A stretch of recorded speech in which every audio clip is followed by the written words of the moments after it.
Welcome to Getting Neighborly in Fairview, Texas, the official community podcast for the town of Fairview, hosted by the Fairview Economic Development Corporation. On every episode, we spend time getting to know our neighbors and hearing the stories that make our town a community. This is Getting Neighborly in Fairview, Texas. All right, ladies and gentlemen, we are in our latest episode of Getting Neighborly with the town of Fairview. I am sitting here today with Trisha Cunningham. She is the president and CEO of the North Texas Food Bank. And we're going to get to that in just a little bit. But what I want to find out is what brought you to the town of Fairview? So back in 1999, what? We're leaving this in. You are my fifth interview today. And for those of you listening on podcast land, we do tape these in.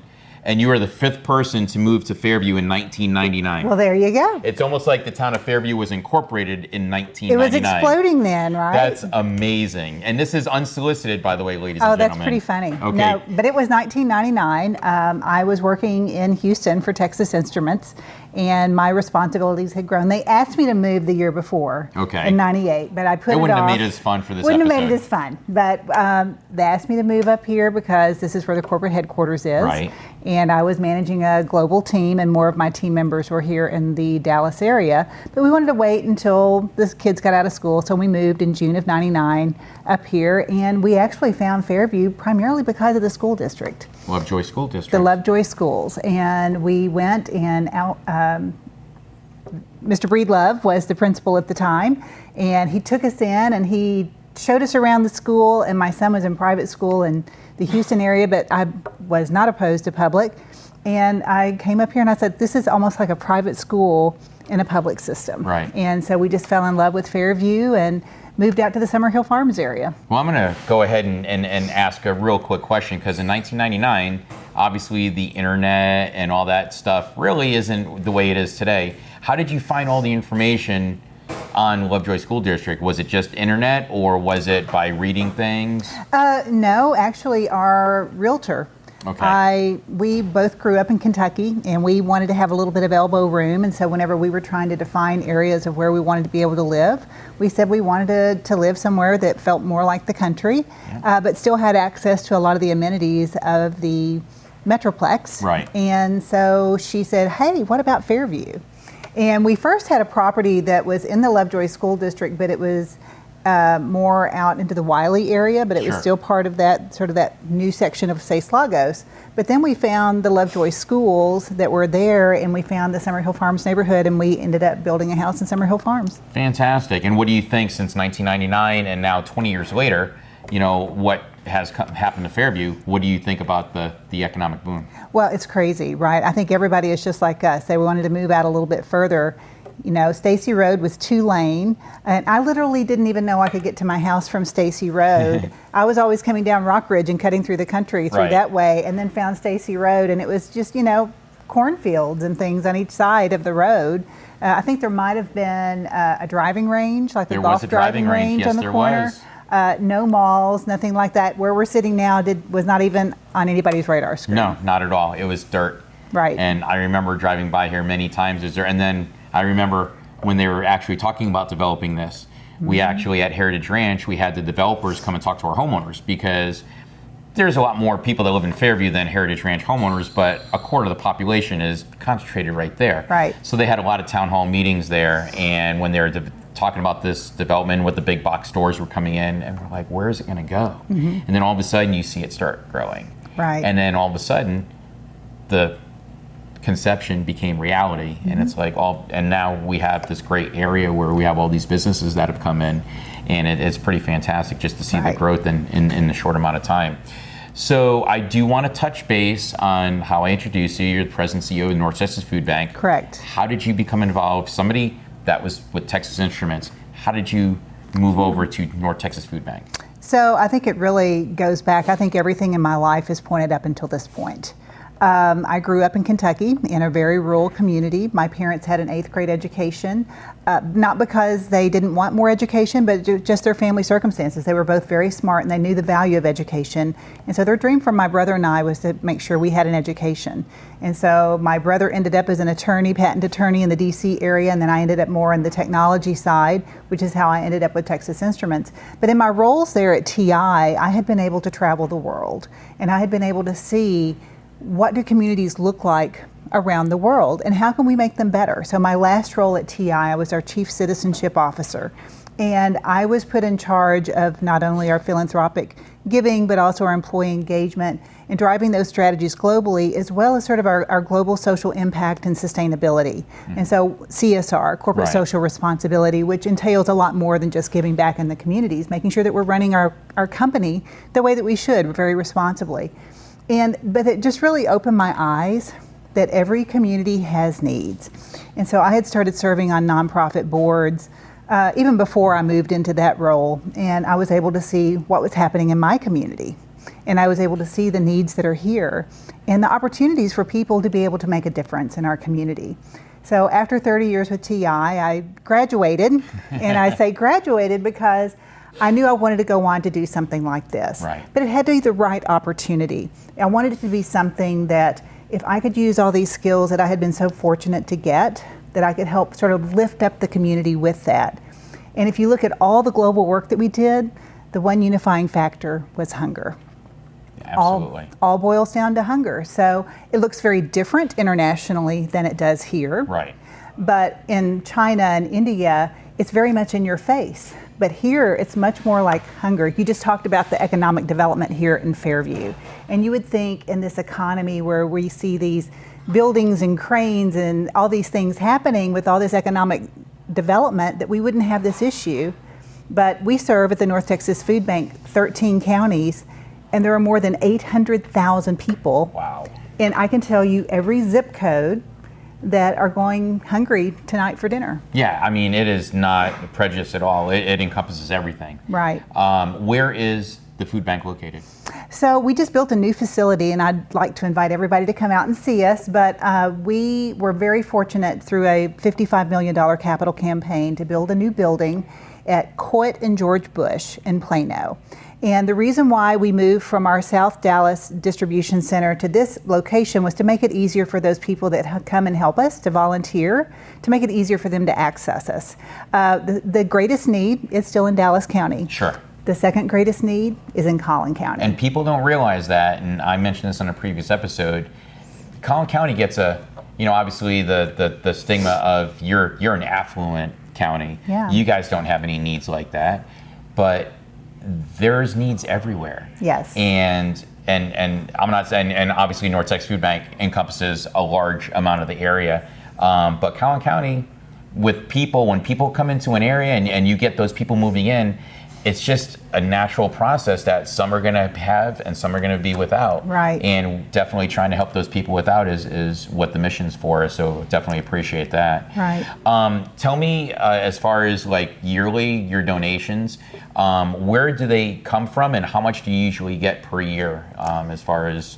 Yeah, so we are a $140 million nonprofit. Wow. I call us a nonprofit logistics company because our main purpose is to be able to gather food and then be able to distribute food to primarily over 200 partner agencies that are throughout our 13 counties. So here close to us, we have Allen Community Outreach. Absolutely. Up in McKinney, we used to help support the Samaritan Inn. Yes. Those are two of the prominent ones here that a lot of people know about, but First Baptist has a pantry. They have the Allen Food Ministry over there. And so they're one of our partner agencies. And so most of the food pantries that are in the local community are in some way supported by the North Texas Food Bank as one of our partner agencies. On average, we supply about 60 to 70% of a food pantry's food that they distribute out, and then they can gather the rest locally. So do you just act as a distribution center, or do people actually go to your food bank to get their food as well? So they do not come to the food bank to get food. So like if you come to see us, we're 230,000 square foot. Right. And we're primarily a warehouse with a fleet of trucks that gathers and distributes that food out to these partners. We like people to go to the local community pantries. Right. Because they go there because they're hungry. but then they can determine, why are you hungry? Have you just lost your job? Have you had a medical issue? What is the root cause of your hunger? It all boils down to some type of financial insecurity, but why are they financially insecure? Right. Why would that be? So if they do have a health issue, many of our pantries have services that they can help them to make sure that they stay on track with their medications and things that they need to do. Or if they are unemployed and they need to have another opportunity ahead of them, they help them to be able to figure out what kind of career counseling they need, or maybe they need some additional education. Sometimes they can help provide them access to those resources as well too. There was a woman at one of our pantries that she and her son had run a convenience store in the bottom of one of the big towers downtown in Dallas, and whenever the economic recession hit, they lost business and they had to shut the doors. The woman obviously was a well-educated businesswoman, right. but she didn't know how to do anything else. At that same time, her husband had an illness, so she had to end up becoming a caretaker for him. And so she was at a loss, and she literally was going hungry because she didn't know what to do next. Her son found other employment, so she went to one of our partner agencies. They helped her with this career counseling, and now she works for Thomson Reuters. Wow. And so they were able to help her to understand how her skills could be used. Sure. So those are the great success stories that we see, and why we like them to go to their local communities to be able to get food. We also do direct distributions. About 11% of the food that we get out there is through these things we call mobile pantries.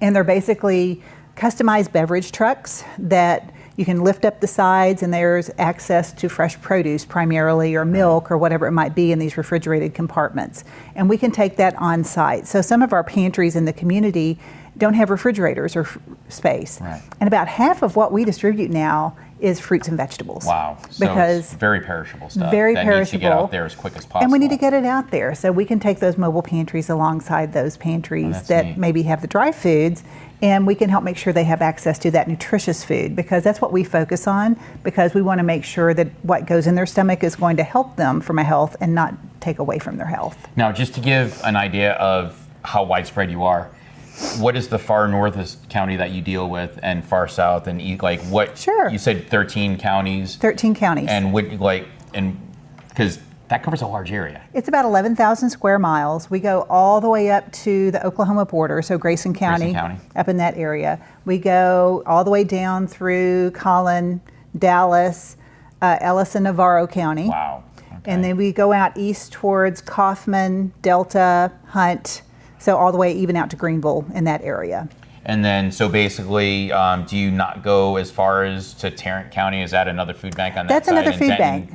So we, Tarrant Area Food Bank and us, we share Denton County. Okay. And so we sort of split it down 35.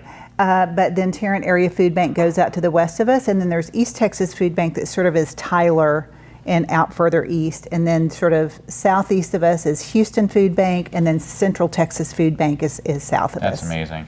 Well, I want to thank you for all that you do, because obviously it is something that is needed in the area, helped so many people, and it just shows another resident of Fairview of what type of people we have here. I mean, you don't have to, I guess what I'm trying to say is, being a resident of Fairview, we have so many people with so many different walks of life. What we're trying to do with this podcast is just kind of profile that. We have people that run big businesses. We have people that run nonprofits. We have people that are in tech and everything like that. It's just like a confluence of great people and great ideas. And so I definitely thank you for joining us and keeping it neighborly. Well, thank you. I would just like to also say, people always ask us, how can they help? That was going to be my final question. Thank you very much. That's awesome. Yeah, and so there's really 4 ways, and right now, especially during the holidays, it's really critical for us to get money in, because we are not meeting the need today of the number of people that are hungry, and we can only do that if we get the support of people. So $1 that is contributed to us, we can provide 3 meals, but we have a couple of organizations that are doing a match right now during the holidays where they're doubling that. So now for every $1 contributed to us, we can provide 6 meals because of that match. So that's a great ROI. 94 cents of every $1 given to us goes directly to feeding programs. So we keep our overhead low so we can try to push more into the food and the programs that we're doing. So giving is one. Number 2, canned food drives. About 7% of our food comes from those canned food drives. So that's not the bulk of what we do, but it raises great awareness. So whenever people see those in their businesses or in their churches or their local community, centers, they're able to say, oh yeah, the North Texas Food Bank, I need to give to them. And so whether they give food or whether they give money, it helps raise awareness, especially during this time of the holidays. We also need people to give their time. We have a lot of groups that come out with us, especially after the holidays. People forget sometimes that we're hungry 365 days a year. Right. And so after the holidays is a good time to be able to come, to be able to try out maybe doing some volunteer work with us as well. And then finally, the last thing is advocating. We have a great group of legislators. What we do is very bipartisan. Nobody wants people to go hungry in their district, no matter Right. what party they may have. And so we work very closely with our legislators here to try to make sure that there's policies in place that will help support those people who are hungry. Well, there you have it. Those are the ways you can donate. And I'll make this challenge. If you're listening to this podcast and you hear this somewhere out in podcast land, go take just one item, bring it to your local pantry. And if everybody can do that, that's going to help out tremendously. Yep. Okay. Do you Every agree? meal matters, and Every you can meal find out matters. more about us at ntfb.org. All right, ntfb.org. ntfb.org. And ladies and gentlemen, I want to thank you very much for this latest episode of Getting Neighborly with the Town of Fairview. And I want to thank Killarney's of Fairview for allowing us to video and record the podcasts here. If you want to keep it neighborly, come down to Killarney's. They have great food, great entertainment, and a lot of TVs to watch your favorite sports team. Thank you very much and enjoy the rest of your day. Thank you for listening to this episode of Getting Neighborly in Fairview, Texas. If you're a business owner interested in calling Fairview home, contact our office by email at edc@fairviewtexas.org or visit us on the web at fairviewtexasedc.com. And if you're a resident and you know someone we should hear from, nominate them at fairviewtexasedc.com/neighbors.